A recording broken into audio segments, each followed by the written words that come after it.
Hola, muchísimas gracias por acompañarnos en La Voz del Contador. Como siempre, para nosotros es un gusto que podamos compartir temas de interés, y yo creo que este es un temazo, algo que necesitamos día a día todos los meses los contadores, y que ahorita nos estamos preguntando muchas cosas, porque La Voz del Contador hoy se llama 270, declaración, lo que todo CPI debe saber. Y tenemos el placer de que nos acompañe un funcionario del Ministerio de Hacienda. ¿Quién mejor que don Giovanni Tencio para que nos acompañe esta tarde? Así que bienvenido, don Giovanni. Hola, buenas tardes. Sí, efectivamente ha sido un tema bastante interesante que ha generado mucho movimiento, muchas consultas, y me parece que todo esto ha sido positivo para poder aclarar mejor y poder tener un contexto que facilite el cumplimiento y que además permita cumplir adecuadamente. Claro que sí, muchísimas gracias. Y es que a pesar de que nosotros tenemos documentos para estar leyendo, algunas publicaciones que hicieron ustedes para que nosotros tuviéramos mejor comprensión de esta declaración como tal, siempre hay casos particulares que nos van a llegar ahí y que decimos, es que no me lo deja muy claro, yo necesito tenerlo en una forma más sencilla, pero qué mejor que explicarlo. Muchas veces tener aquí a alguien presente es muy bueno para que todos podamos aclarar. Entonces, don Giovanni, hoy traemos una lista de preguntas que vamos a ir evacuando, que son las recurrentes para nuestros contadores, pero que también nos hacemos nosotros de vez en cuando, y es bueno refrescarlo. Esta voz del contador va a servir para que usted la tenga ahí, para que la guarde y pueda estarla viendo todos los meses y refrescar. Pero don Giovanni, tal vez para iniciar, generalidades sobre la declaración, algunos principios que no se nos pueden quedar a la hora de trabajar esto a nivel contable. Claro.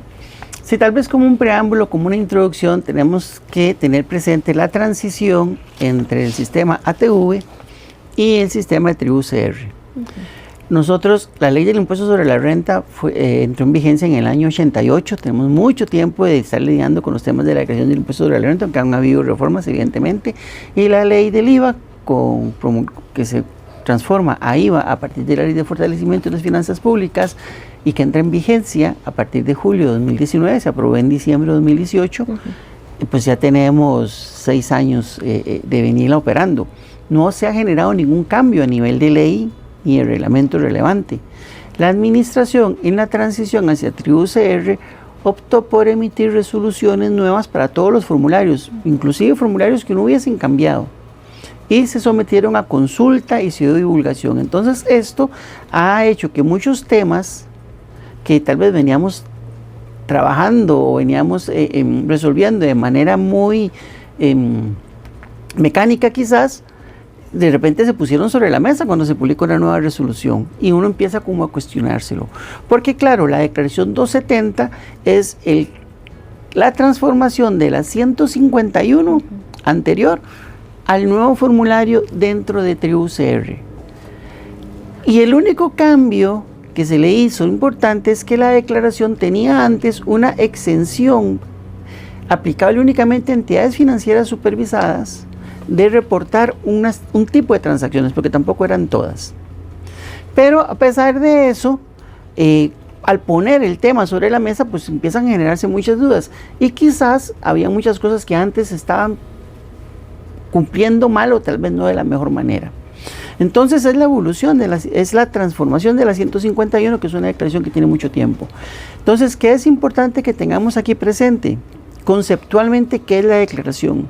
Definir tal vez unos principios que le permitan a cualquiera resolver las dudas, y no seguir tanto con preguntar por transacciones específicas una por una. Entonces, lo primero a tener muy claro es inclusive el título de la declaración. Es una declaración informativa de clientes, proveedores y gastos específicos. Eso es lo que tenemos que informar ahí. Si una transacción es una transacción hacia un cliente, o sea, una transacción de venta o de percepción de un ingreso por la venta de un bien, un servicio, es objeto de la declaración. Si estamos hablando de un proveedor, es una adquisición de un bien o servicio que adquiero de un proveedor para mi actividad, tengo que informarla. Y los gastos específicos ya estamos hablando de que son alquileres, intereses, comisiones y servicios profesionales. Y lo siguiente, que no estén amparados en un comprobante electrónico. Entonces, primero ya definimos cuál es la materia de la declaración y cuál es la circunstancia que define si debe informar o no. Ahora bien, cuando decimos no amparados en un comprobante electrónico, no es una cuestión de elección, no es que yo puedo decidir o que me es permitido que una transacción tenga o no tenga comprobante. Eso está definido claramente y todas las transacciones necesitan un comprobante electrónico como principio general. Hay algunas excepciones que se han definido en función del emisor. Entonces, si se dice, bueno, volvamos a las entidades financieras. Las entidades financieras no están obligadas a emitir un comprobante electrónico, lo cual no significa que no puedan hacerlo evidentemente, pero no están obligadas a hacerlo. Excepto que se trate de una operación sujeta a IVA, en cuyo caso sí están obligadas a emitir comprobante electrónico. Entonces, cuando existe una norma que permite no documentar la transacción con un comprobante electrónico y no existe la posibilidad de emitir una factura de compra, que es algo que también se ha generado, entonces es una transacción susceptible de ser informada en A270 siempre que se trate, compras, clientes, proveedores o gastos específicos. Y ya con base en esos dos conceptos podríamos definir entonces qué transacción deberíamos hacer o no. Vean que algunas preguntas han tenido que ver cuándo reporto, si cuando se devenga, cuando lo pago o lo percibo. La declaración informativa no cambia ninguna regla sobre el momento del hecho generador, el momento en que se adquiere el derecho para poder deducir un costo o un gasto. Todo eso se mantiene exactamente igual. Esas reglas definen incluso el momento en que yo tengo que hacer un registro o incluir una transacción en una declaración. Pero, don Giovanni, ¿podríamos reforzar un poquito el tema del hecho generador? Porque usted lo explica, pero digámoslo rotundamente, ¿cuándo se da el hecho generador contablemente? Muy bien, vea. En esas transacciones. La ley del impuesto de la renta dice que están grabados los ingresos que se perciban o se devenguen. Entonces, como hay dos conceptos que no necesariamente van siempre de la mano, dice que el hecho generador se da cuando se perciben o se devenguen, o sea, con lo primero que se dé. Y en el caso de los gastos, la posibilidad de deducir un gasto, además de que esté relacionado con la obtención de rentas actuales o futuras y cumpla requisitos formales, etcétera, es el devengo. Cuando el gasto se devengó, yo lo puedo deducir.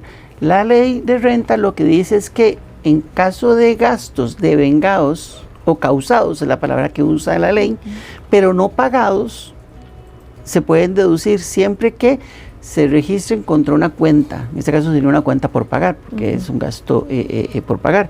De manera que cuando efectivamente se paguen, se puedan liquidar contra esa cuenta. Y no se vayan a deducir en el momento que se pagan, porque se dedujeron antes. Entonces es muy usual, ocurre los famosos asientos que hay que hacer al momento del cierre, ¿verdad? En seguros que no se han consumido para pasar como gasto la parte que ya consumí. En pólizas de ese tipo es muy normal hacer eso.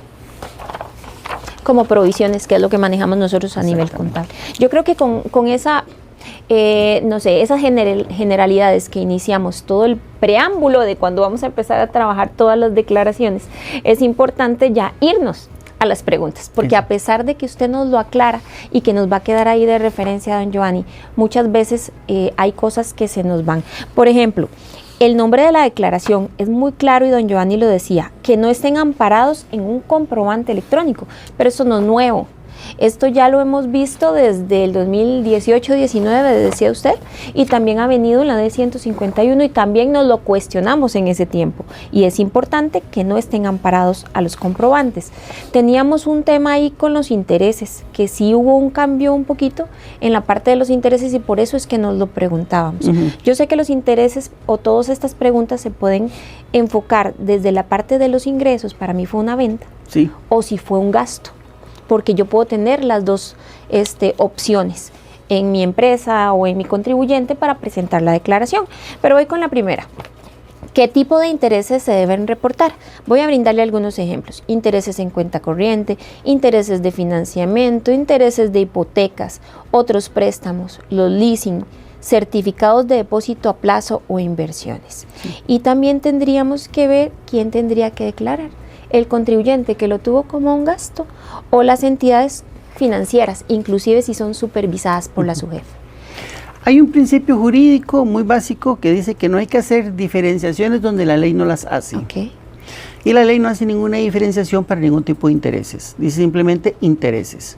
Ahora bien, tenemos intereses activos, que serían los que yo cobro, e intereses pasivos, los que tengo que pagar.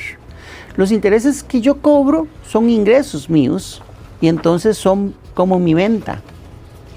Entonces, la declaración informativa habla de clientes y proveedores. Cuando habla de clientes, el concepto es una V, que es una venta. ¿Qué vendí o qué estoy percibiendo? Por la venta de una mesa, por la venta de un vaso, por un servicio de alquileres, por un servicio de limpieza, por un servicio de prestar dinero para recibir a cambio una distribución de intereses, porque en este caso esos intereses a los que yo tengo derecho a cobrar son mis ingresos de actividad, son mis ventas. Entonces los ingresos activos deben reportarse por el que tiene derecho a cobrarlos como una venta, usando el código V. Y la ley no hace distinción en ningún tipo de intereses, son todos, no importa el título o el instrumento financiero que se haya utilizado para formalizar la transacción. Y los intereses pasivos, o sea, los que tengo que cobrar, ahí la ley sí me dice, utiliza un concepto específico para ellos, que es el de gasto. Y entonces ahí yo uso el concepto I de la declaración, que es gasto por intereses. ¿Y cuáles tengo que reportar? Tampoco la ley dice, no hace ninguna diferenciación. Ahora bien, ¿cómo con la 270 se elimina la exención que tenían las entidades financieras de informar? Hay un tema que es una realidad y que muchos de nosotros lo podemos ver. En nuestros estados de cuenta, en nuestras cuentas de ahorros, los bancos nos reconocen un interés. Como es un ahorro a la vista, el interés normalmente es muy bajo. Entonces, dependiendo evidentemente de los saldos que uno tenga, de repente te pueden reconocer en un mes 500 colones. Un colón, yo he visto un colón .30. Ya desearía yo tener un saldo como para que me aplique un interés más alto, pero tu ejemplo es muy claro, o sea, en un mes te pueden reconocer un colón. Entonces eso va a significar, además de que hay millones de cuentas en el país. Costa Rica es un país con una inclusión financiera bien importante. Recuerdo un estudio del Banco Central donde decía que estábamos como por el 95%. Además, las personas tienen cuentas de ahorros en varias entidades a la vez y tienen muchas tarjetas de crédito también. Entonces, si somos 5 millones y el resto de habitantes, yo creo que en cuentas de ahorros podemos tener, o sea, es una cosa de millones. Y muchas tienen esta situación. Entonces empezaríamos a obligar a reportar una información que materialmente no tiene tanta relevancia. De ahí fue que se incluyó una excepción en la resolución de que los intereses pasivos, los intereses que paga una entidad financiera en cuentas de ahorros o instrumentos de ese tipo a la vista, se reportan solo cuando mensualmente superen un cuarto de un salario, es una décima parte de un salario base. Sí, dice que la excepción es cuando la entidad financiera supervisada tenga un monto de un 10%. De un salario base, así para evitar información muy voluminosa y que no tiene relevancia desde ese punto de vista, nada más la excepción. Es muy importante, para nada más aclararles, está en el artículo 6, esto vino en lo que fueron las adiciones. Entonces dice, el monto mensual pagado sea menor o igual a un 10% de un salario base establecido en la ley 7337. Entonces eso es muy importante, don Giovanni, que a nosotros nos salgamos de esa duda. Sí tenemos que declarar, la entidad financiera sí tiene que declarar, pero tenemos que tener claro que no supere ese 10%. Ahora bien, hay un tema muy importante, ¿verdad? Para saber si el interés que se le paga a alguien supera o no, yo tengo que llevar el registro. Tengo que saber, igual tengo que llevar el control y al final del periodo simplemente filtrar, y los que estén por debajo del equivalente al 10% del salario base, que son aproximadamente 46,000 colones, eso no los incluyo, no estoy obligado a incluirlos en la declaración. Don Giovanni, ¿qué sucede si yo sí lo declaro? Yo creo que en esto aplicaría el principio que lo que abunda no hace daño. Yo tal vez aquí, nosotros ya recibimos algunas declaraciones informativas que pueden andar en el orden de 25,000 registros de detalle. Una declaración en una entidad financiera, incluyendo todos los intereses, pues puede superar mucho. Tecnológicamente no hay tanto problema. Hoy día la memoria ya no es lo caro que era antes. Entonces casi siempre dicen que por eso no se preocupe. Pero esto podría sí afectar la velocidad de los procesos, el momento de cargar el archivo, y afectaría tanto a la administración como al contribuyente. El contribuyente no se va a ver expuesto a una sanción o alguna objeción de parte de la administración, pero sí podría él mismo de alguna manera sabotear su cumplimiento porque estaría afectándolo al hacer eso. Claro. Bueno, al final de cuentas, si usted lo declaró, y para usted es más sencillo porque tiene sus controles contables, sus asientos contables de registro, que viene desde todo el trabajo diario y la conciliación donde usted revisó todas sus cuentas, lo tiene listo, antes del 25 de cada mes, usted nada más lo declara y dice, don Giovanni, que no nos van a decir que no. Pero al final de cuentas, también es decisión de nosotros considerar si lo vamos a incluir porque no está obligado, al ser menor de un 10%, ¿verdad? Don Giovanni, nos viene como la misma pregunta, pero ya enfocada en lo que son las comisiones. Ajá. Las comisiones que podríamos tener ejemplos son las nacionales, las internacionales, mantenimiento de una cuenta bancaria, por comisiones de saldos mínimos que nos cobran también en las cuentas y por los MIPOS que son por los datáfonos. Sí. Ahí en qué tendríamos que declarar. Tengamos presente que algunas de estas comisiones sí están sujetas a IVA. Porque las entidades financieras no es que están exentas de IVA de todos sus productos, hay algunos productos que sí soportan IVA. Entonces, si tienen IVA, tienen comprobante, ya esto no sería aquí. Igual no tenemos que hacer distinciones donde la ley no las hace, la ley habla solamente de comisiones. En el caso de la persona que cobra la comisión, es una venta para él, lo reporta con el código V. En el caso de la persona que paga la comisión, que en ese sentido la comisión va a representar un costo o un gasto deducible, usa el concepto específico de comisiones. Pero también son todas las comisiones que se den durante el periodo y ahí no se estableció ningún mínimo. Ok. ¿Y qué sucede cuando la entidad financiera tiene que darme una factura y no me la da? Que es lo que ha sucedido en muchas ocasiones ahorita, o desde hace tiempo, pero ahorita en este momento lo tengo que declarar, porque no me dio la factura que sí estaba obligado a emitir. Sí, acabas de señalar un tema importante, porque si yo no tengo la factura, el incluir la transacción en una 270 no subsana ese problema. Sí. Eso no lo subsana. Las entidades financieras están obligadas a emitir comprobante electrónico para todo servicio sujeto a IVA. Si la entidad no lo da, pues ahí lo que queda es pues plantear una denuncia ante la administración tributaria en caso de que pues ellos se resistan.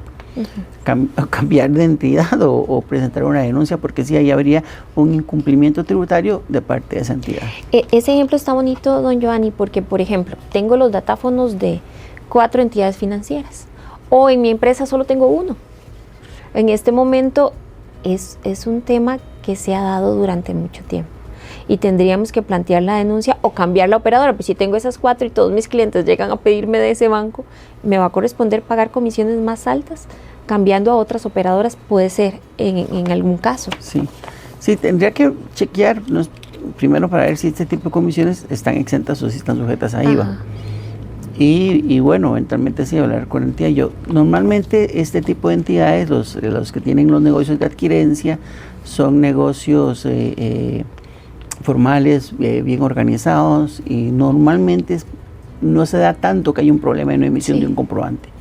Que a veces es como, no te hago un comprobante cuando contrataste a alguien para que pintara, para que diera mantenimiento en local, transacciones de ese tipo, pero en estas no se da tanto como que no lo den. Entonces, yo sí he visto, pero no pasa nada, don Giovanni. En esos casos sí es importante acudir a la entidad financiera y ver qué es lo que puede estar sucediendo. Tal vez no me están llegando los comprobantes. Podría ser. Ahora, el hecho generador se dio ahorita. Yo, si no tengo el comprobante y tengo una comisión, debería declararlo, sin importar el tema de que lo esté registrando como un gasto deducible o no, porque podríamos dejar eso tal vez de lado. En este caso, la comisión la tengo, el hecho generador se dio en este mes, no me enviaron el comprobante electrónico, lo declaro. Sí, ahora puede ser que sea tal vez un problema de que no hemos dado la información, no hemos coordinado para poder recibir el comprobante que sí se está emitiendo. Entonces sí habría que ver la situación. Y ahí sería interesante porque ahí podríamos tener un desfase en que yo lo declare en la pero es que se tiene que declarar en el periodo que esté devengado, o sea, no es que lo voy a incluir cuando tenga el comprobante después, no debería yo, si lo registro, debería de marcarlo porque no debería de poder deducirlo porque me va a representar una contingencia fiscal, porque ese gasto al no cumplir la condición formal de tener el comprobante, porque una deducción tiene que cumplir varias condiciones. Entonces ahora nosotros hemos venido trabajando muy fuertemente el tema de los proveedores falsos, ¿verdad? Sí. Entonces hay personas que creen que porque ya tengo una factura, ya lo voy a poder deducir y no tengo ningún riesgo. Hay otra norma que dice que un gasto para ser deducible, además de tener el comprobante, si supera 3 salarios base, debe haberse pagado por medios bancarios. Entonces, en muchas ocasiones, cuando hay simulaciones de este tipo, no había forma de comprobar el pago. Entonces se rechazaba por una cuestión formal. Ahora ya hay gente que, aunque sea falsa, usted págueme y yo luego le devuelvo el dinero por otro lado, porque de todas formas es una forma de sacar la plata de la compañía. Sí. Esa sigue siendo una cuestión formal, un requisito formal, porque hay otros requisitos que son materiales. Tiene que ser un bien o un servicio necesario para producir rentas gravadas. Si yo digo que compré, tengo que demostrar cómo esto ingresó a mi inventario. O sea, no es que yo tenga una factura que dice servicios administrativos y compruebo que sí pagué. Bueno, a ver, ¿en qué consistieron los servicios administrativos? ¿Quién es el profesional que los dio? Porque una empresa, Sociedad Anónima XYZ, puede facturar servicios administrativos, pero una persona jurídica que es ficticia no los puede prestar. Quien los va a prestar es una persona. ¿Quién fue el profesional que los prestó? Si yo contraté a alguien para que me dé servicios profesionales, ¿quién es el profesional? Y eventualmente examiné su currículo de acuerdo a lo que yo necesito. Luego hay productos que esa persona da a través de gestión, a través de informes, a través de cosas. Entonces la administración en muchas ocasiones, a ver, sí, está el comprobante, está el pago, pero a ver, quiero ver, ¿quién fue la persona? ¿Dónde está la bitácora de las veces que la persona, que ese profesional vino a la compañía a prestar el servicio? ¿Dónde están los informes o los dictámenes o las recomendaciones que en función de su trabajo emitió? Y otra serie de elementos que son ahí. Porque hay muchas personas que con facturas falsas, y tal vez esto es no es tema de esta charla, pero sí un paréntesis muy importante. Les comunico. No caigan en esa tentación. No es porque tener una factura, y los que se dedican a esto te dicen, vea, la factura está hecha, está con la herramienta del Ministerio de Hacienda, vea qué buena que es. No, usted no va a tener ningún problema, no, porque la administración le va a cuestionar en qué se usó ese servicio, cuándo ingresaron las mercancías, ese tipo de cosas. Entonces, la pregunta inicial era, si yo no tengo el comprobante, incluir una informativa no subsana eso. Entonces, si no lo tengo, es irrelevante incluirlo o no, porque de todas formas no lo puedo deducir. Ok, estaríamos diciendo que al final de cuentas no va a ser un gasto deducible. ¿Para qué lo voy a declarar en la 270? Exactamente. Está bien, don Giovanni. Y digamos que del punto de intereses, comisiones, hay otro que es muy importante que siempre nos pregunta. Y dice, se deben reportar las cargas sociales de la caja, el trabajador independiente, los impuestos municipales, las patentes, la recolección de basura y todos estos tipos de gastos. Sí, yo creo que esto creo que lo podemos filtrar con el concepto de la declaración, acordémonos, ¿verdad? Clientes, proveedores y gastos específicos. Las cargas sociales no es una relación, no es un proveedor a quien se lo estoy pagando, es una carga de naturaleza tributaria. Entonces, eso no tengo por qué incluirlo. Ninguna cosa que no sea una transacción con un proveedor de un bien y servicio, sino porque es de naturaleza tributaria, es un impuesto, es una obligación de carácter público, no tengo por qué incluirla. Sí, de hecho, entre las preguntas, porque estaba esperando a ver qué me respondía don Giovanni, porque si me decía que sí, la siguiente pregunta es ¿qué era? Podría ser un timbre o una tasación y en qué sigla la reportábamos, pero yo creo que ya esa nos la contestó. Sí, ya eso no Entonces, es necesario. No es necesario, ni la caja. Si eres patrono, si eres trabajador independiente tampoco. Sí. Todo lo que son impuestos municipales, patentes, recolección. No sé si por ahí y tal vez aquí quiero hacer un paréntesis porque La declaración 151, cuando nació, y de hecho fue el insumo más importante sobre un trabajo que nosotros hicimos muchas veces, que era la declaración sombra, porque le decíamos a un contribuyente, mire, es que usted en su declaración dijo que vendió tanto, pero sus clientes lo reportaron a usted por una suma diferente. O usted dice que sus compras fueron de tanto, pero sus proveedores reportaron haberle vendido solo esta suma, o haberle vendido más, como sea. Entonces era un instrumento muy de control. Luego eso migra y el instrumento de control es la factura electrónica. Esta declaración, digamos, cubre los casos en que no están obligados a emitir una comprobante, pero también se alinea con otro objetivo que busca la administración, que es el prellenado de las declaraciones. Pero esto no es suficiente para el prellenado de las declaraciones. O sea, la administración va a prellenarle al contribuyente los datos que tenga, que pueda obtener a través de las fuentes actuales o que eventualmente llegue a pedirles. Es posible que conforme se avance en este proyecto de prellenado, pueda contemplarse crear unas nuevas declaraciones informativas donde el contribuyente me suministre información que hoy día no tenemos y que se necesita para completarle el cuadro completo de la declaración. Esa es una opción, evidentemente. La otra opción es que ese tipo de transacciones en la declaración queden disponibles para que sea el contribuyente el que agregue los datos que le correspondan. Porque ahí estaríamos diciendo que la declaración 270 lo que es una conciliación de documentos electrónicos, como para hacer una revisión. Ahora, usted lo que dice es que es algo que tendríamos que llenar y que nos va a servir de soporte para el llenado. Sí, sigue siendo un instrumento que permite identificar transacciones que no tengo a través de los comprobantes electrónicos como fuente principal. Y entonces en ese sentido sirve también para control y para los servicios y para facilitar el cumplimiento del servicio al contribuyente. Pero es básicamente eso. No lo veo como una forma de conciliar. No. Tal vez de repente uno analizando la información puede darse cuenta de un tipo de transacción muy voluminosa, presente en muchos contribuyentes, que nos permita valorar la pertinencia de mantener la exención de emitir comprobante electrónico a ese tipo de transacción. Entonces decir, no, bueno, la verdad que es mejor avanzar a que ese tipo de transacción, el emisor emita comprobantes electrónicos para liberar la obligación de suministrarlo. Uno esperaría que más bien sea una declaración que suministre una información muy marginal. Sí, porque ahora con los comprobantes electrónicos y toda la información que ustedes tienen ya es bastante. Sí. Don Giovanni, hay algunos contribuyentes que declaran bajo el régimen especial agropecuario. Y normalmente ahí tenemos la constitución de este régimen que está amparado en el impuesto sobre la renta, el impuesto al valor agregado en 41943, en el HMAC. Sí. Ok, la pregunta es, ¿qué sucede con este sector? Deben presentar la 270 en forma mensual. Ellos, régimen especial agropecuario y régimen de tributación simplificada, no están exonerados de presentar la declaración informativa 270. Entonces sí tenemos que presentarla. Aquí, sí hay que presentarla. Aquí hay un tema tal vez práctico, porque por lo menos a nivel de compras, a nivel de proveedores y de gastos, se identifica la contraparte. O sea, yo sé quién me dio a quién le pagué el alquiler, yo voy a saber a quién le pagué los intereses o las comisiones o los servicios profesionales, o quiénes son mis proveedores, eso lo sé. No hay forma de no saberlo.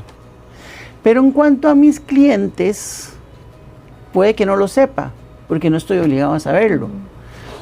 En el régimen simplificado, por ejemplo, una de las actividades permitidas son los pequeños agricultores que venden sus productos en la Feria del Consumidor. Bueno, yo voy a la feria en San Rafael y Aramonio y a gran parte de los vendedores los conozco, sé cómo se llaman, los saludamos, etc. Pero solo sé su nombre de pila, no sé su apellido. Y él tal vez posiblemente con lo mío. Lo que quiero decir es que un vendedor en la feria no sabe quiénes son sus clientes.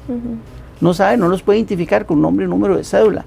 O una persona que está con una sodita, un restaurancito pequeño, que en el régimen simplificado no sabe cuáles son los nombres de sus clientes. Y entonces si usted me dice, ¿cómo hago para reportarlos si no sé quiénes son? No, dado que no estoy obligado a saberlos y que no es gente que nunca me ha pedido una factura, porque régimen simplificado o régimen especial o precario, si un cliente les pide una factura deben emitirla, solo que emiten un comprobante diferente, pero deben emitirla, y en ese caso sí van a saber quién es su cliente, y en ese caso sí tendrán que informarlo. Informar esos específicamente. Eso, sí. En el caso del REA, el cliente de ellos emite la factura de compra. En ese caso tendrían que reportarlo. No, porque ya está una factura de compra, sí. Perfecto. Ahora, en el REA están los jornaleros agropecuarios. Ajá. Esto dice que está válido un 5% sobre los ingresos con un comprobante preimpreso. Sí, exacto. En ese caso, este tipo de mano de obra se tendría que declarar. También tenemos el de recolectores de café. Sí, aquí hemos puesto dos ejemplos que tienen una gran diferencia. En el caso de los jornaleros, el REA establece incluso las mismas condiciones de registro que se deben llevar. Se debe emitir un comprobante, se debe indicar el nombre de la persona. Esto no son relaciones anónimas, o sea, yo identifico a quién es el jornalero, a quién le pagué, yo lo sé porque tengo que emitir un comprobante que el mismo reglamento establece todo ese tipo de condiciones. Y entonces, dado que tengo la información, no hay ninguna razón para no hacerlo. En el caso de los recolectores del café es distinto. Esta pregunta, me acuerdo cuando nos reunimos la vez anterior y ya la ensayé, claro. y recordaba cuando muy joven iba a coger café en la época de vacaciones, que uno entregaba el café y lo medían y luego te devolvían el canasto con los 25 colones adentro. O sea, yo no sé quién es el nombre de la persona, entonces no lo puedo informar porque no sé quién es. Tengo una imposibilidad material, inclusive por la dinámica de cómo se da la relación, tampoco sé quién es la persona a la que le estoy pagando la recolección. Ahora, veamos que es una cosa diferente. Si yo como empresa cafetalera de repente contrato a una persona para que me haga la recolección y al final el servicio es recolección, es muy distinto eso a un recolector independiente que llega y que le dicen, ok, usted, esta es su calle, coge el café de esta calle, a de repente una estructura distinta donde ya sí sé quién es la persona a la que le voy a pagar. Entonces, si es una relación de ese tipo, como no tengo identificados las personas que me están dando el servicio de recolección, no voy a poder informarlo, pero si sí lo tengo, sí tengo que informarlo. Ok, entonces quedaría en este cafetalero saber si tiene identificado quién fue el recolector para declarar. Exactamente. Ok, está bien. Pero, perdón, claro, no es porque de repente yo puedo saber quién es, pero si son personas, porque normalmente, yo no sé cómo ocurre ya hoy día, pero normalmente cada día, a las 6 de la mañana la gente llega al cafetal a ofrecerse a recoger café y le dicen, ok, tome, esta es su calle, su canal, donde usted va a coger, y a las 12 de mediodía estamos en tal lugar recibiéndolo. Y yo no sé ni quién es, ni le pregunto, ni me interesa. A otra relación en donde tal vez yo tengo una cuadrilla de 6 personas a las que, ok, usted los voy a contratar, nada más son ustedes, aquí no es que viene gente que yo no conozca, o contrato a una persona que él se encarga de todo lo demás, y ese es su tema, y yo le pago a esa persona, como lo subcontrato. Entonces depende la forma en que se negocia. Esta yo creo que es una pregunta de respuesta corta, don Giovanni. ¿Existe la obligación de presentar la 270 aún cuando esté en cero debido a que no se tienen datos por reportar? Sí, la respuesta corta es no. Pero como estamos tratando de definir principios y conceptos que puedan permitirnos evaluar no solo esta obligación, sino otras en general, tenemos que tener presente que existen 2 tipos de declaración. Las declaraciones que son, digamos, permanentes o regulares, y las declaraciones eventuales. Las declaraciones regulares son aquellas en las que existe lo que se denomina una obligación autónoma de declarar. Es decir, yo tengo que presentar la declaración aunque no tenga impuesto que pagar, aunque no tenga transacciones, como la declaración de renta o la declaración del IVA. Y las otras declaraciones que solo se presentan si hay algo que informar. Entonces, una declaración eventual, cuya obligación depende de si existen operaciones que informar o no. Entonces, la 270 es una declaración informativa eventual. se presenta solo si hay información que declarar. Si no, no se presenta. Ok, muchísimas gracias. Es importante aclararlo porque a veces es donde está la confusión de la gente. Don Giovanni, Sí, claro, y es que cuando de repente ves una publicación de muchos, no sé, asesores que te dicen que si no presentas esta declaración te van a cobrar 4.600.000 colones o el 2% de tus ingresos brutos y te asustan con ese tipo de cosas. Entonces yo, aunque haya escuchado en este evento decir que no, prefiero presentarla porque me han asustado tanto con eso. Sí, pero igual hay que ver si ahí permite presentarla en cero. Creería que sin cargarle los datos no. Don Giovanni, tenemos, vamos a ver, la duda de si deben reportarse los servicios públicos que no cuentan con un comprobante electrónico, especialmente cuando están a nombre del arrendador de un local, por ejemplo. Sí. ¿Cuál sería el procedimiento en estos casos? Ve que esta es una pregunta compuesta porque ya aquí tal vez el tema más importante no es si lo reporto o no lo reporto, sino más bien el tema es cómo hago para deducir un gasto que no aparece facturado a mí. Entonces ya la administración muchas veces se ha pronunciado en ese sentido de decir que yo puedo deducir este tipo de gastos cuando están emitidos a nombre de otra persona, cuando hay un tema de alquiler de por medio, están emitidos a nombre del arrendador y tengo un contrato de arrendamiento que dice que yo soy el que usa ese inmueble. Ahora, ya antes habíamos hablado de clientes y proveedores, ¿verdad? Los servicios públicos son, tienen un concepto como de tasa, entonces no tendría por qué reportarlos. Ok, perfecto. Muchísimas gracias. Pero el servicio eléctrico, el agua, que ya sí es un consumo, ahí es donde se plantea eso.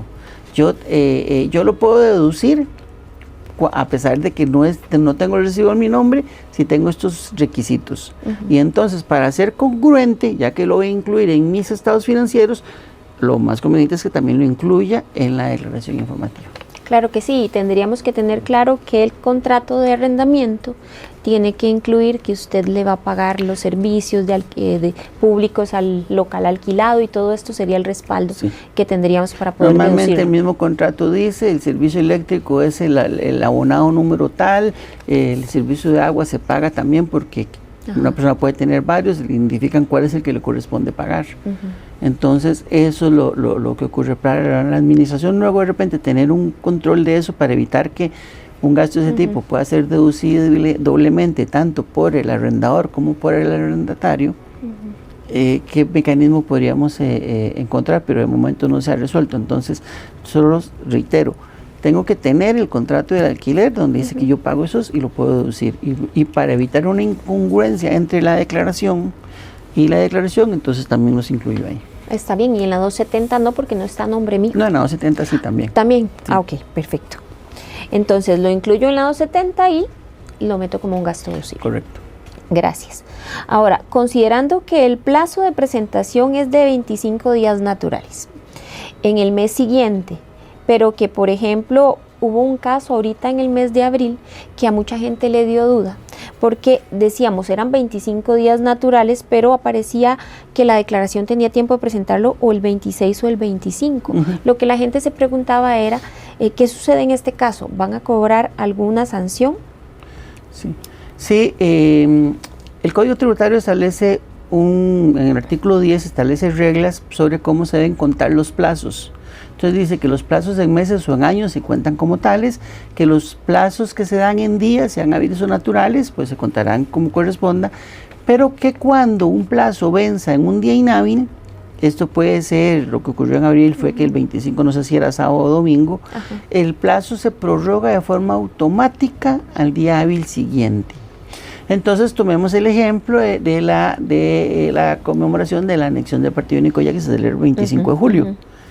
No sé si este año, creo que este año también va a ser sábado. Están diciendo que después de tener los feriados, el feriado del 1 de mayo y el asueto del 8 de mayo, el próximo feriado es hasta el 15 de septiembre. Híjole. Entonces, el 25 de julio es sábado. Pero si el 25 de julio hubiese sido un día entre semana, también automáticamente se prorroga al día hábil siguiente.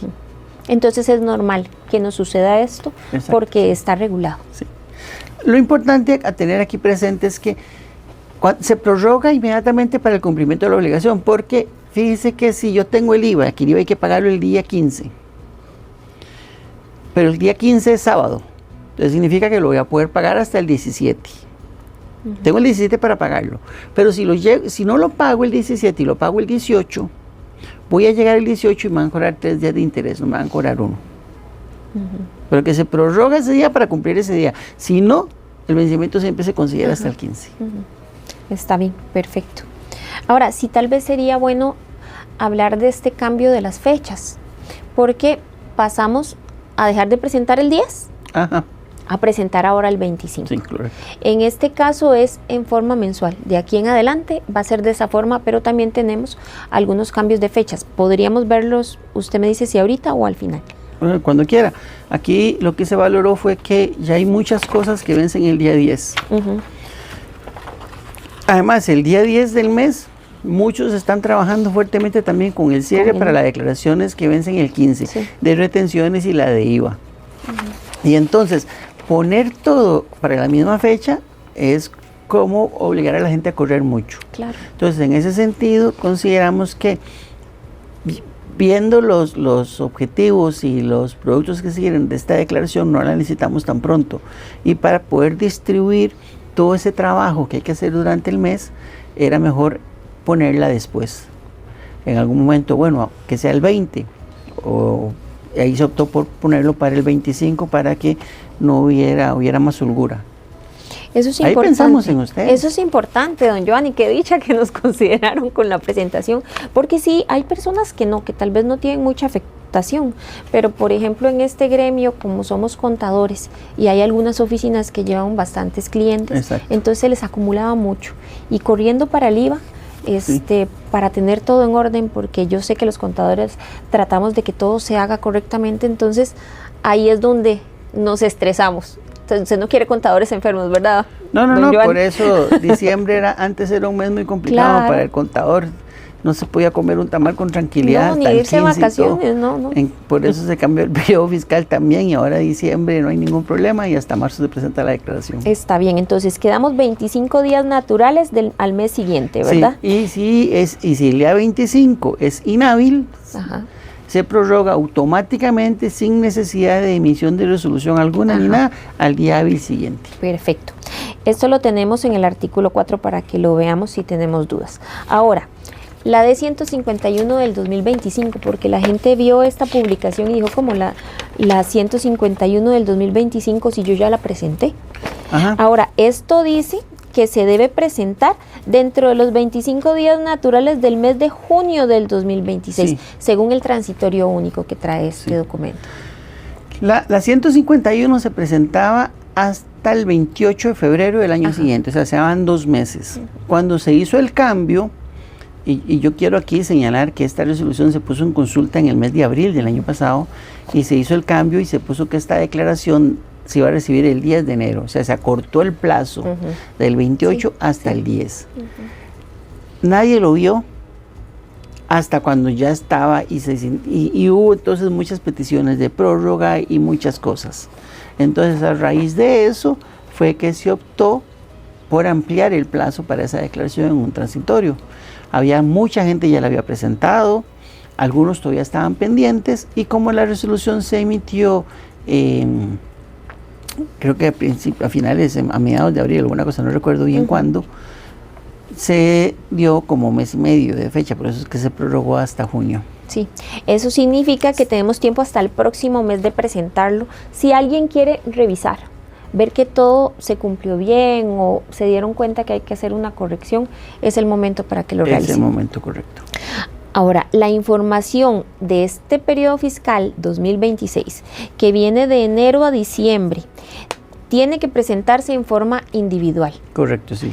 Y mes independiente. Mes independiente. Y tienen tiempo hasta el 25 de enero, al 25 días naturales de enero 2027. Correcto. Quiere decir que esta declaración, las de enero 2026 hasta diciembre 2026, se van a presentar, vencen juntas todas el 25 de enero de 2027. Eso no significa que obligatoriamente tengo que presentarlas todas juntas ese día. Es más, ya mucha gente en realidad las viene presentando mes a mes. el 25 del mes siguiente o incluso días antes. Y tal vez a veces puede ser mejor ir haciéndolo así, no dejar que ese trabajo se acumule, aplicar aquello de no dejes para mañana lo que puedes hacer hoy. Lo que yo no debería hacer nunca es presentarla antes de que el mes termine, porque no puedo adivinar cuáles transacciones se vayan a dar, y aunque yo prevea no realizar ninguna transacción sujeta a informar, que diga, ok, voy a presentar el 28 del mes, dentro del mismo mes. Yo creo que hay controles que se lo impiden, pero he visto casos, inclusive de declaraciones de IVA y de renta, que son presentadas antes de que el periodo fiscal termine. Entonces, como si la declaración se refiere a las operaciones entre el día 1 y el último día del mes, ¿cómo se están presentándola antes si no ha terminado el mes? Qué particular, yo no he visto ninguna, pero Sí, puede sí ha que se ocurrido, estén sí. dando. Don Giovanni, transitorio único también, enero 2027, ¿verdad? Y para que la gente que a veces se pone a cuestionar y que tiene dudas, este tema de las sanciones que no se van a dar en estas declaraciones, con estos plazos establecidos, está en el artículo 83 Sí. del Código de Normas y Procedimientos Tributarios, por si lo quieren revisar. Sí, esa es una forma que se puso para ser como muy contundente, ¿verdad? Porque para que pueda haber una sanción tiene que haber un incumplimiento. Si yo tengo plazo, no he incumplido. O sea, es un poco redundante entonces decir, si doy plazo hasta el 25 de enero de 2027, que no se va a sancionar ninguna presentación tardía con base en la norma anterior. Porque la modificación aquí, como es a favor del contribuyente, aplica retroactivamente. ¿Qué quiero decir? Alguien presentó la declaración del año 2025, la de todo el año, la presentó en marzo.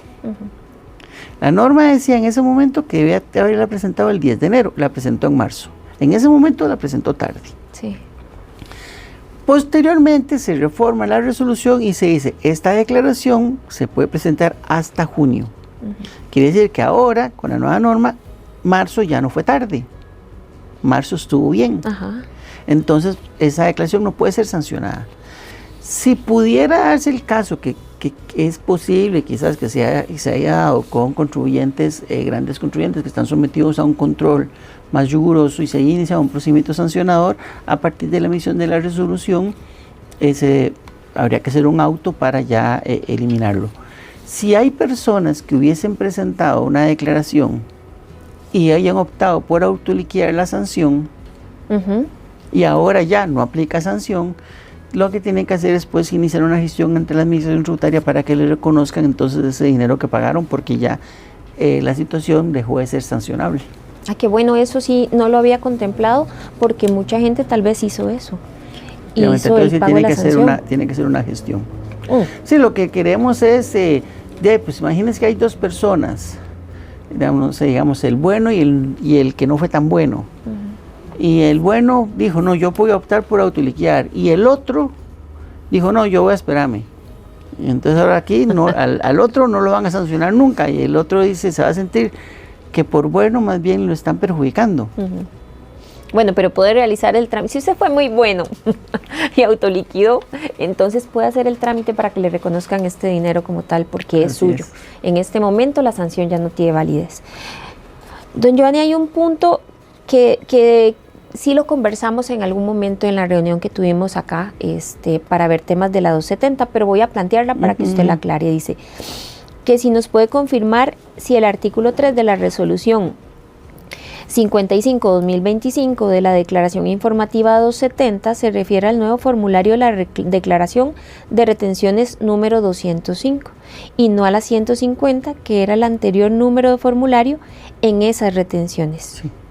Más que todo ahí es porque en lo concerniente a lo que dice textualmente esa resolución, los informantes del modelo 151 no deberían de incluir la parte de operaciones correspondientes a importaciones, exportaciones, bienes y otras al respecto. Entonces tal vez para que usted nos aclare un poquito esa consulta.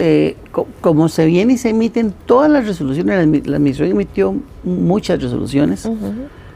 Ahorita no recuerdo la cantidad, pero para todos los formularios nuevos tienen una resolución que los respalda. Entonces en ellas, para evitar problemas y a veces sincronizaciones, todas hacen referencia a las numeraciones viejas. Entonces ahí usted ve que habla de 150 o de 155 o de otras. Entonces hay un principio general. No se incluye en la declaración informativa ninguna transacción que haya sido objeto de retención en la fuente. Entonces, ¿cuáles tenemos? Porque ahí sí se refería a la 105, a la 150, porque creo que la 205 es la que sustituye la 155. Ajá. Entonces, en los contratos con el Estado, me aplican una retención del 2%. Normalmente, yo tengo que haber emitido una factura electrónica, entonces ya aquí salimos de dudas, ¿verdad? Porque yo no puedo contratar, si tengo una licitación me van a pedir una factura electrónica siempre, entonces ya ahí eso no lo tengo que incluir. Pero como es una norma que está general, si hubiera una situación en la cual yo contrato con el Estado, no emití comprobante electrónico, pero me retuvieron el 2% de renta por contratos y licitaciones con el Estado, no tiene que incluirla ni la empresa pública que hizo la contratación, ni el que se le prestó el servicio, porque ya está incluida en la declaración de retenciones. Okay. Hay otras retenciones que se aplican en las operaciones con tarjetas de crédito que vimos antes. Entonces ya sabemos que yo al adquirente le pago una comisión por el servicio que me dio y el adquirente además me va a retener de IVA y de ventas. No me va a retener por la comisión que le pago porque yo le estoy pagando.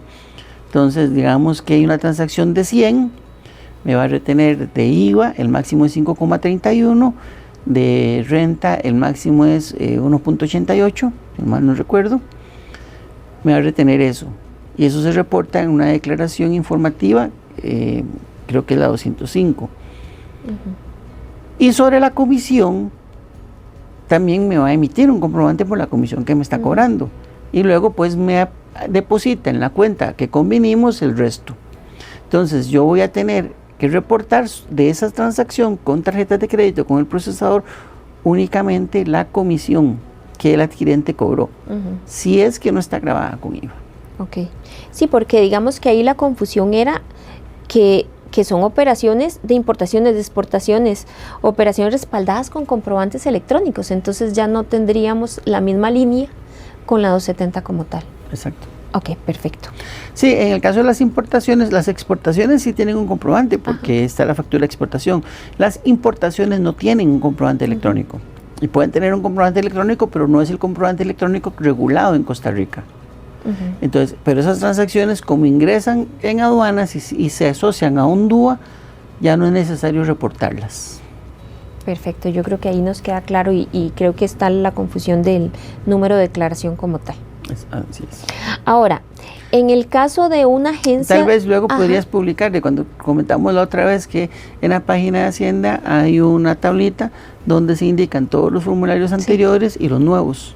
Sí, eso es muy importante. Vamos a pedirle acá en el Colegio a Comunicaciones que nos ayude a compartirles esta tablita para que ustedes sepan cuál es la resolución actual. Más bien, ¿cuál es el número de formulario actual? Ok, perdón, sí, el número de formulario actual. Nosotros somos muy dados a hablar de números, ¿verdad? Ya esta tarde creo que nos ha quedado claros a todos que la 270 es la declaración informativa de clientes, proveedores y gastos específicos no amparados, un comprobante electrónico.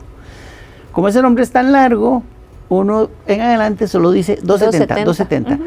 Y ocurre que cuando uno está hablando con una persona que está eso, te hablan de la 270, de la 215, de la 188, y yo siempre digo, ¿pero de qué me están hablando? ¿De qué formulario es? Sí. Y entonces si tenemos esta tablita ahí accesible, cada vez que tengamos una duda, ¿y ese formulario cuál es? ¿Y cuál era el anterior? Ahí lo podemos resolver. Está bien, Nancy, yo tengo el enlace, nada más me lo pide. Ok, en el caso de una agencia de vehículos usados que adquiere un vehículo a un no contribuyente sin comprobante electrónico y siendo este parte de su costo, debe reportarse en la 270. Ese es uno de los escenarios en los cuales se puede emitir una factura electrónica de compra. Ajá. Ok, entonces tendría que ser la factura electrónica o el comprobante electrónico de compra. Y ya con esto lo respalda. Y en el tipo de identificación escoge no contribuyente. Porque antes de la versión 4.4, las facturas electrónicas de compra solo se podían emitir si era REA o era régimen simplificado. O sea, era alguien que tenía que estar inscrito. y en esos regímenes, porque el Estado regional no lo permitía. No lo Entonces permitía. ahora la factura electrónica de compra se puede emitir para un no contribuyente y para un no domiciliado, que es cuando se da la situación de la inversión del sujeto pasivo, que también es una figura un poquito compleja, pero lo que busca la ley es evitar que una persona no residente ingrese al territorio de aplicación del impuesto, se ingrese a Costa Rica, preste un servicio y luego se vaya. Ajá. Entonces, en ese caso, como esa persona vino, nunca se inscribió, no cobró IVA ni nada, está generando una especie como de anomalía, ¿no? Porque frente a los proveedores locales que prestan el servicio y que cobran el IVA, él no cobró nada. Entonces, en este caso, la ley lo que le dice es que el adquirente del servicio debe autorrepercutirse el impuesto, es decir, cobrarse el mismo el impuesto.